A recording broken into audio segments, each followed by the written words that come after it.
वैष्णवी हगवणेच्या 9 महिन्यांच्या बाळाचा ताबा घेण्यासाठी गेलेल्या कसपटे कुटुंबियांनी बंदुकीचा धाक दाखवणाऱ्या गुंड निलेश चव्हाण विरोधात आर्म्स ॲक्ट अंतर्गत गुन्हा दाखल केलेला आहे। आणि याच निलेश चव्हाणचे आणखीन कारनामे समोर आलेले आहेत। पत्नीच्या छळाचा निलेश चव्हाणवर आरोप आहे। गुंड निलेश चव्हाण विरोधात गुन्हा दाखल। निलेश चव्हाणचे कारनामे उघड। निलेश चव्हाणला अटक करी। वैष्णवी हगवणेच्या आत्महत्येनंतर हगवणे कुटुंबियांसोबत आणखी एक नाव चर्चेत आलंय, ते म्हणजे निलेश चव्हाणचं। वैष्णवीच्या मृत्यूनंतर तिच्या 9 महिन्यांच्या बाळाचा शोध लागत नव्हता। गेले 3 दिवस हा चिमुकला न हगवणे कुटुंबियांकडे होता न कसपटे कुटुंबियांकडे, तर तो होता एका तिराहित व्यक्तीकडे। वैष्णवीच्या मृत्यूनंतर तिचा नवरा शशांकला अटक झाली। याचवेळी हगवणे कुटुंबियांनी हे बाळ निलेश चव्हाणकडे दिलं होतं। या बाळाचा ताबा घेण्यासाठी वैष्णवीचे कुटुंबीय निलेशच्या घरी पोहोचले असता त्यांना धमकी देऊन तिथून हाकलण्यात आलं। बाळ हातात द्यायला त्या निलेश चव्हाणची आई आली। हातात दिल्यानंतर तेवढ्यात तो आल्यानंतर लगेच ह्या आमच्या भावाला आणला, शिवीगाळ करायला लागला, रिव्हॉल्वरचा धाक दाखवला। म्हणला तुमचा काय संबंध की माझ्या या बाळाला हात लावायचा।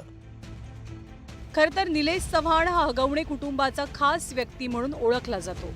तसंच करिश्मा हगवणे सोबत निलेशची मैत्री आहे आणि त्यामुळेच वैष्णवीच्या मुलाला त्यांनी निलेश चव्हाणकडे सोपवलेलं होतं।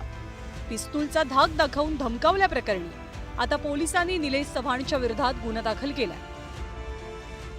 निलेश चव्हाण याच्या विरुद्ध काल वारजे पोलीस स्टेशनला आर्म्स ॲक्ट आणि येथील कसपटे फॅमिलीला धमकी दिल्याबद्दल आर्म्स ॲक्ट आणि बाकीचे सेक्शन BNS नुसार तो गुन्हा दाखल आहे वारजे पोलीस स्टेशनला। हा जो निलेश चव्हाण आहे याच्यावरती सुद्धा कायदेशीर कारवाई करून त्याला अटक करावी। हे आमचे CP पुण्याचे त्यांच्या अंडर येणारा एरिया आहे। तिथल्या एकाचं लायसन आहे, जो चव्हाण ज्यांनी त्यांना रिव्हॉल्वर दाखवलं तो, त्यालाही ताबडतोब पकडण्याच्या करता आता मी CPला इथनंच फोन लावलेला होता। तिथं टीम वाढवायला सांगितल्या आणि त्याचं पण डोकं ह्याच्यामध्ये बऱ्यापैकी चाललेलं दिसतंय। ते मित्रपरिवार दिसतंय।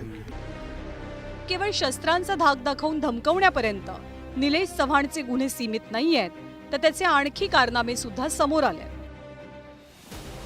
निलेश चव्हाणनं आपल्या बेडरूममध्ये छुपे कॅमेरे लावलेले। विशेष म्हणजे त्याच्या पत्नीला याची जराही कल्पना नव्हती।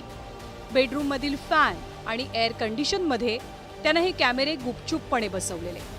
एक दिवशी निलेशच्या पत्नीला त्याचा संशय आल्यावर तिनं विचारणा केली। त्यावेळी निलेशनं तिला उडवाउडवीची उत्तरं दिली। निलेशनं याच कॅमेराच्या माध्यमातून आपल्या पत्नीशी संबंधांचं रेकॉर्डिंग केलं होतं।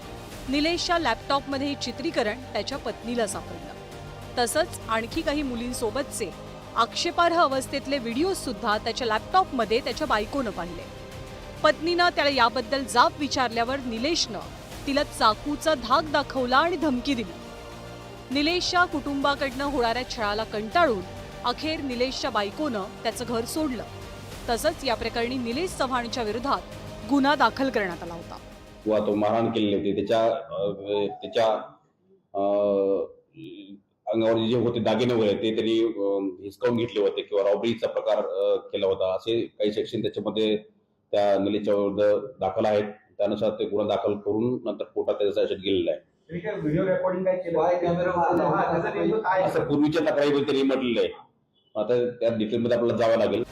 निलेश चव्हाणच्या गुन्हेगारी कारवाया आता हळूहळू उजेडात येऊ लागल्यात आणि आगामी काळात त्याचे आणखी काही कारनामे पुढे येण्याची शक्यता व्यक्त होते। ब्युरो रिपोर्टसह अभिजित पोटे, न्यूज 18 लोकमत।